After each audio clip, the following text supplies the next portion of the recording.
ఓం మహాగణాధిపతయే నమః. ఓం గురుభ్యో నమః. ఓం శ్రీమాత్రే నమః. పరమేశ్వర స్వరూపమైనటువంటి జ్యోతిష, వాస్తు మరియు ఇతర అనేకమైనటువంటి శాస్త్రములను మనకు అందించినటువంటి మహర్షులకి నమస్కారం. హయగ్రీవ హయగ్రీవ హయగ్రీవేతియో వదేత్ తస్య నిస్సరతే వాణి జహ్నుకన్యా ప్రవాహవత్. అరుణాం కరుణాతరంగితాక్షీం ధృతపాశాంకుశపుష్పబాణచాపాం అనిమాదిభిరావృతాం మయూకైః అహమిత్యేవ విభావయే భవానీం. శ్రీమాత్రే నమః.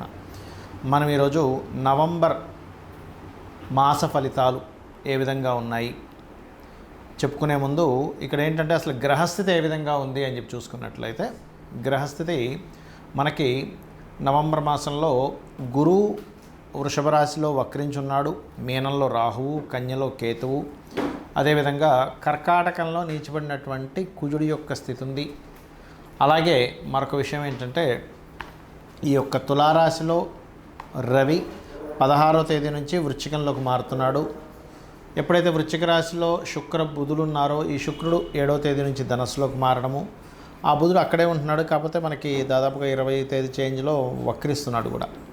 మరియు 16వ తేదీ ఎప్పుడైతే రవి వృశ్చికంలోకి మారుతున్నాడో అదే రోజు శని వక్రగతి కూడా వక్రత్యాగం అవుతుంది. ఈ యొక్క గ్రహస్థితిని అనుసరించి ద్వాదశ లగ్నాల వారికి మరియు ద్వాదశ రాశుల వారికి, లగ్నం తెలిస్తే లగ్నం నుంచి చూసుకోండి, లేదంటే రాశి మాత్రమే తెలుసు అనుకునేటువంటి వారు ఆ రకంగా రాశి నుంచి చూసుకోవచ్చు. అయితే మీకు ఏ విషయాలు జరగనున్నాయి, ఎటువంటి విషయాల పట్ల జాగ్రత్త వహించాలి, ఏ దేవతారాధన చేసుకోవాలి, ఏ గ్రహారాధన చేసుకోవాలి అనేటువంటి విషయాలు చెప్తుంది నేనైనప్పటికీ కూడా చెప్పిస్తుంది సాక్షాత్ లలిత అమ్మవారిగా భావిస్తూ ఒక్కొక్క లగ్నం లేదా రాశి గురించి తెలుసుకుందాం. మకర లగ్నము లేదా మకర రాశి మీకు గనక చూసుకున్నట్లయితే, మీ యొక్క రాశ్యాధిపతి అయినటువంటి శని 2వ స్థానంలో ఉన్నాడు. ధన కుటుంబ స్థానంలో ఉంటూ కుజుడు దృష్టి ఉంది కాబట్టి ఖచ్చితంగా మీరు ఒక నెల రోజుల పాటు మాత్రం ఈ మకరంలో ఉండేటువంటి శని వల్ల కొంచెం మీరు ఏదైనా ఒక ప్రాపర్టీ మనీ రిలేటెడ్ మ్యాటర్స్ విషయంలో హనుమాన్ ఆంజనేయ స్వామిని తలుచుకుంటూ మనీ ఇవ్వడం కానీ తీసుకోవడం కానీ చేయండి. నిత్యము కనుక ఆంజనేయ స్వామి ఆలయానికి వెళ్ళినట్లయితే అనవసరమైనటువంటి తగాదాలు ఏవి రాకుండా ఉంటాయి. ముఖ్యంగా ధన సంబంధించిన విషయంలో ఇంట్లో వాళ్ళతో బాగా ఏజ్డ్ పర్సన్స్తో కానీ, లేనట్లయితే సిబ్లింగ్స్తో కానీ ఏదైనా భూ సంబంధం మూలంగా రాకుండా ఉంటుంది.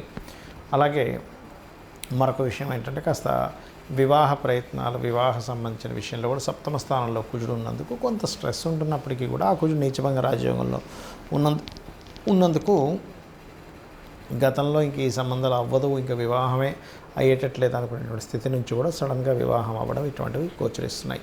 అలాగే మరొక విషయం ఏంటంటే, ఇక్కడ ఈ యొక్క కుజగ్రహము ఏదైతే 4వ అధిపతి నీచబడి ఉన్నాడో, ఇది కొన్ని ప్రాపర్టీసు, వాహనాలు వీటి మూలంగా, అదేవిధంగా కొత్త విద్యలు నేర్చుకోవడానికి చాలా అనుకూలంగా ఉందని చెప్పుకోవాలి. పంచమంలో వక్రించినటువంటి గురువు మీ యొక్క సంతానానికి విదేశాలకు పంపించాలనేటువంటి చేసే ఏర్పాట్లు కలిసి వస్తాయి. 3లో రాహు ఉన్నందుకు కొంత ధైర్యంగా కొన్ని నిర్ణయాలు తీసుకుంటారు. ఆ యొక్క నిర్ణయాలు, ఆ స్టెప్ తీసుకోవడం వల్ల కొంత మీకు కలిసి రావడం కూడా జరుగుతుందని చెప్పుకోవచ్చు. కాకపోతే ఏదేమైనప్పటికీ కూడా 7మంలో ఎంత నీచభంగ రాజయోగం జరిగినా కుజుడు ఉన్నాడు కాబట్టి కొంచెం జీవిత భాగస్వామిని ఎంపిక చేసుకునేటప్పుడు కానివ్వండి, పార్ట్నర్స్తో కానివ్వండి, కొంత స్ట్రెస్ఫుల్ కండిషన్స్ మీకు వెళ్తూ ఉంటాయి. అయితే ఇక్కడ దశమంలో కూడా నీచబడ్డరై ఉన్నాడు. అష్టమాధిపతి దశమ స్థానంలో, అది కుజుడి చేత దృష్టి పట్టు ఉన్నప్పుడు ఏమవుతుంటుందంటే, ఒక్కోసారి చూడండి, మనం ఒక ఉద్యోగ సంబంధించినటువంటి విషయంలో ఇది అవ్వదు, అమ్మో ఇది కష్టము అనుకునేటువంటిది కూడా అసలు ఒక మిరాకిల్ లాగా ఉద్యోగ సంబంధించిన విషయంలో కొన్ని మిరాకిల్స్ జరుగుతాయి.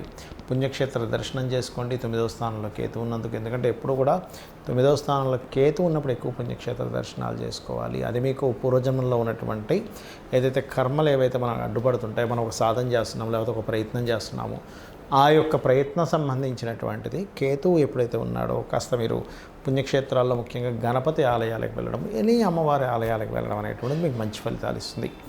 అదేవిధంగా గమనించుకున్నట్లయితే కాస్త ఈ 3లో ఉండేటువంటి రాహు చూసుకున్నట్లయితే కొంత ఆన్లైన్లో ఏవైతే కొన్ని గైడింగ్స్, లేనట్లయితే కొంత టీచింగ్ రిలేటెడ్ సంబంధించినవి చేస్తూ ఉంటారో, ఈ యొక్క ఆన్లైన్లో చేసేటువంటి వాటి ద్వారా బాగా కలిసి రావడం అనేటువంటి చూడొచ్చు మీరు. ఇక మీరు చేయవలసినటువంటి దేవతారాధన, అమ్మవారి యొక్క ఆరాధన ఎక్కువగా చేయండి. అదేవిధంగా వృశ్చికంలో ఎప్పుడైతే శుక్రుడు ఉన్నాడో ఇది కొంతవరకు ఏంటంటే మీకు కొన్ని ల్యాండ్ రిలేటెడ్ సంబంధించిన విషయాల్లో కలిసి రావడం ఇట్లాంటిది ఇస్తుంది. ఇక మీరు చేయవలసిన దేవతారాధన శుక్ర శని కుజ గ్రహాల దగ్గర మరియు రవి గ్రహం దగ్గర దీపారాధన చేయడము, అదేవిధంగా అమ్మవారి ఆరాధన చేయడం చేసినట్లయితే అన్ని విధాలా బాగుంటుంది. మరి లగ్నము రాశి ఇవేమీ తెలియవండి.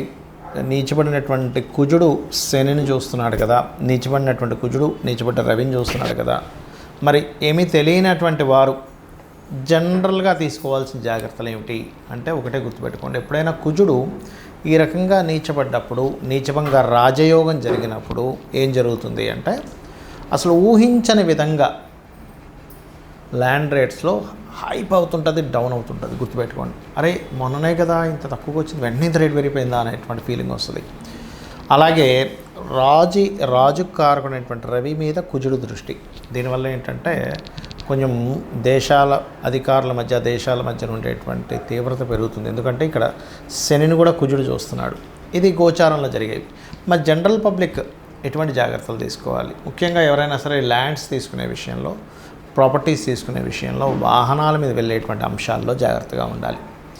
అలాగే కొన్ని వివాహ నిర్ణయాలు, ఎందుకంటే సప్తమ స్థానంలో రవి ఉన్నాడు కదా, నీచభంగ రాజయోగం జరిగినప్పుడు ఏమవుతుందంటే ఇంక ఈ వ్యక్తికి వివాహం అవ్వదు అనుకునేవి కూడా జరుగుతుంటాయి ఈ నీచభంగ రాజయోగం వల్ల. అలాగే కొత్త వ్యాపారాలు ఎవరైనా ప్రారంభించినప్పుడు, ఎందుకంటే న్యాచురల్ 11th హౌస్లో శని ఉన్నాడు, దాని మీద కుజుడు దృష్టి ఉంది. మరి దీనికి అందరూ చేసుకోవాల్సిన రెమెడీ ఏమిటి చూసుకున్నట్లయితే నవగ్రహాలు ఉంటాయి మనకి. నవగ్రహాల్లో ప్రత్యేకంగా మీరు కుజగ్రహము, రవిగ్రహము, శనిగ్రహము ఈ 3 తీసుకోండి. ఈ 3 దగ్గర దీపారాధన చేయండి. మీ లగ్నం ఏంటి, నక్షత్రం ఏంటి ఏమీ అక్కర్లేదు. అదేవిధంగా వీలైతే చండీ పారాయణము, చండీ వినడము, పారాయణం చేసే దగ్గర కూర్చోవడము, పార్టిసిపేట్ చేయడం చేయండి. సూర్య నమస్కారాలు చేసుకోండి. గోవుకి క్యారెట్స్ బెల్లము తినిపించండి, ఖచ్చితంగా బాగుంటుంది. అయితే ఒకటే గుర్తుపెట్టుకోండి, మనకి గోచారంలో గ్రహాలు ఏ విధంగా ఉన్నప్పటికీ కూడా ఒకటేంటంటే మీ జన్మజాతకంలో అసలు గ్రహస్థితి ఎలా ఉందనేది మోస్ట్ ఇంపార్టెంట్.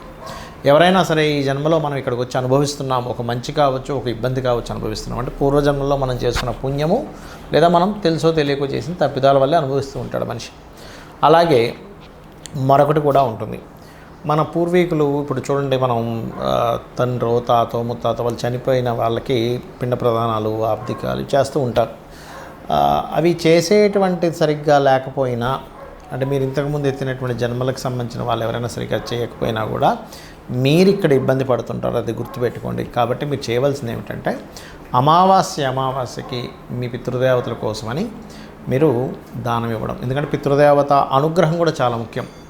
అదేవిధంగా మీ జన్మజాతకంలో లగ్నం ఎలా ఉంది అంటే మీరు ఎందుకు ఎప్పుడు ఏ ఆరాధన చేస్తే స్ట్రెంత్ అవుతారు, మీ ధనయోగాలు ఎలా ఉన్నాయి, అసలు ఏ గ్రహం ఇస్తుంది మీకు ధనయోగాన్ని, ఏ పీరియడ్లో ఎక్కువ ధనయోగాలు ఉన్నాయి, మీ ప్రయత్నం చేయాలంటే ఏం చేయాలి, ప్రాపర్టీ ఏ డైరెక్షన్లో మీకు ఉంటే కలిసి వస్తుంది. అదేవిధంగా ఉద్యోగమా, వ్యాపారమా, లైఫ్లో టర్నింగ్ పాయింట్ ఏమిటి, ఎక్కడ ఇన్వెస్ట్మెంట్ చేయాలి, విదేశాలకు వెళ్తే బాగుంటుందా, ఇలా 1-2 కాదు. ఇప్పుడు చాలామంది ఏం చేస్తారంటే వివాహ సమయం ఒకటి ఉంటే అది తెలుసుకోకుండా వివాహం అనుకూలించని సమయంలో ప్రయత్నం చేసేసి హడావిడిగా వివాహం చేసుకుంటారు.